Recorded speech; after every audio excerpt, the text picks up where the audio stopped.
Commonwealth விளையாட்டுப் போட்டியில் பளுதூக்கும் பிரிவில் தங்கப்பதக்கம் வென்று சாதனை படைத்துள்ள தமிழக வீரர் திரு சதீஷ்குமாருக்கு முதலமைச்சர் செல்வி ஜெயலலிதா வாழ்த்தும் பாராட்டும் தெரிவித்துள்ளார். தாம் ஏற்கனவே அறிவித்துள்ளபடி காமன்வெல்த் போட்டியில் தங்கப்பதக்கம் வென்றுள்ள திரு சதீஷ்குமாருக்கு தமிழக அரசு சார்பில் 50 லட்சம் ரூபாய் பரிசு வழங்கப்படும் எனவும் முதலமைச்சர் அறிவித்துள்ளார்.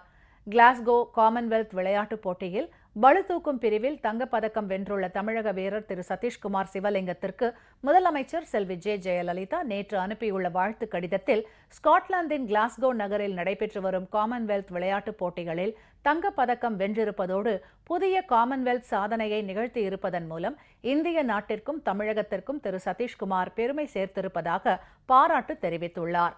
இந்த மகத்தான சாதனையை படைத்துள்ளதற்காக தமிழக மக்கள் சார்பில் தமது இதயபூர்வமான வாழ்த்துக்களையும் பாராட்டுதல்களையும் தெரிவித்துக் கொள்வதாக முதலமைச்சர் குறிப்பிட்டுள்ளார்.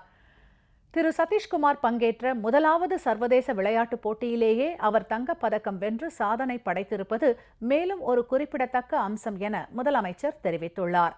காமன்வெல்த் விளையாட்டுப் போட்டியில் தங்கப்பதக்கம் வெல்லும் விளையாட்டு வீரருக்கான பரிசுத் தொகையை 50 லட்சம் ரூபாயாக உயர்த்தி கடந்த 2011ஆம் ஆண்டு டிசம்பர் மாதம் தாம் அறிவிப்பு வெளியிட்டதை திரு சதீஷ்குமார் அறிவார் என்றும் இதன்படி 50 லட்சம் ரூபாய் பரிசுத் தொகையை பெறுவதற்கு திரு சதீஷ்குமார் தகுதி பெற்றுள்ளார் என்றும் முதலமைச்சர் தமது வாழ்த்து கடிதத்தில் தெரிவித்துள்ளார். தங்கப்பதக்கம் வென்று சாதனை படைத்துள்ள திரு சதீஷ்குமாருக்கும் அவரது வெற்றிக்கு பங்களிப்பு நல்கிய அனைவருக்கும் தமது பாராட்டுகளை தெரிவித்துக் கொள்வதாகவும் எதிர்காலத்தில் திரு சதீஷ்குமார் இதேபோன்று மேலும் பல சாதனைகளை படைத்து இந்தியாவுக்கும் தமிழ்நாட்டுக்கும் புகழ் சேர்க்க வேண்டும் என்றும் முதலமைச்சர் செல்வி ஜெயலலிதா தமது வாழ்த்துச் செய்தியில் குறிப்பிட்டுள்ளார்.